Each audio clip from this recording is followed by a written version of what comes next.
સુરત શહેરમાં ખાડીપુરના મુદ્દે આજે કોંગ્રેસ પક્ષ દ્વારા સુરત મ્યુનિસિપલ કોર્પોરેશનની કચેરી ખાતે ઉગ્ર વિરોધ પ્રદર્શન કરવામાં આવ્યું. કોંગ્રેસ કાર્યકરોએ મેયર અને મ્યુનિસિપલ કમિશનર વિરુદ્ધ જોડાણવાળા સૂત્રોચ્ચારો કર્યા અને મનપાની કામગીરી પર ગંભીર પ્રશ્નો ઊભા કર્યા. વિરોધની જાણ કરતા જ મનપા કચેરીની બહાર પોલીસ દ્વારા મોટા પાયે બંદોબસ્ત કરવામાં આવ્યો. સુરત શહેરમાં ખાડીપુરના મુદ્દે રાજકારણ કરવામાં આવ્યું છે. આજે શહેરના મનપા કચેરી ખાતે કોંગ્રેસી કાર્યકરો દ્વારા ઉગ્ર વિરોધ નોંધાવવામાં આવ્યો હતો. વિરોધ દરમિયાન કાર્યકરોએ મેયર અને કમિશનર વિરુદ્ધ ઘેરા સૂત્રોચ્ચાર કર્યા હતા અને મનપાની કામગીરી પર સવાલ ઉઠાવ્યા હતા.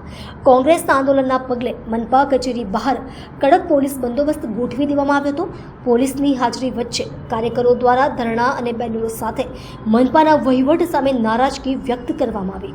કોંગ્રેસ કાર્યકરોનો આરોપ છે કે ખાડીપુર જેવી મહત્વની યોજનામાં શાસક પક્ષ દ્વારા બેદરકારી દાખવાઈ રહી છે અને શહેરીજનોના હિતને અવગણવામાં આવી રહ્યા છે. તેઓએ માંગણી કરી કે ખાડીપુરના કામમાં પારદર્શિતા લાવવામાં આવે અને જવાબદારો સામે કાર્યવાહી થાય. આ સમગ્ર ઘટના પછી શહેરના રાજકારણમાં ગરમાગરમીનો માહોલ સર્જાયો છે અને ખાડીપુર મુદ્દે આગામી દિવસોમાં વધુ રાજકીય દાવપેચ જોવા મળવાની શક્યતા છે.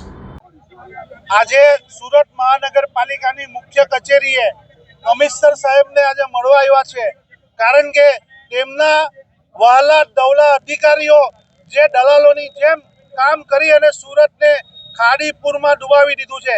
આજે આ ખાડીપુર વિસ્તારની આજુબાજુના ગરીબ મધ્યમ વર્ગના લોકોના ઘર વખરી અનાજ ડૂબી ગયા છે અને તેઓ ખૂબ જ આર્થિક ખરાબ પરિસ્થિતિમાં જતા રહ્યા છે. આજે બહુ જ ખરાબ પરિસ્થિતિ આ છેલ્લી 2018થી આ પરિસ્થિતિ છે, કારણ કે આ બિલ્ડરોના દલાલ બનીને કામ કરતા આ શાસકો સુરતની જનતાનો મત ભ્રષ્ટાચારથી ચૂકવી રહ્યા છે. આ ભ્રષ્ટાચાર અને આ લોકોને લીધે આજે સુરત છેલ્લા 10 વર્ષથી દરેક જગ્યા ઉપર ખાડીપુરની અંદર ડૂબી રહ્યું છે અને એઓની આ ઊંઘ ઉડાડવા માટે સુરત શહેર કોંગ્રેસ પાર્ટી શહેરીઓમાં આંદોલન કરે છે. આજે અમે એમને જગાડવા આવ્યા છે. અગર એ લોકો નહીં માને તો અમે અસરકારનું આંદોલન કરશું.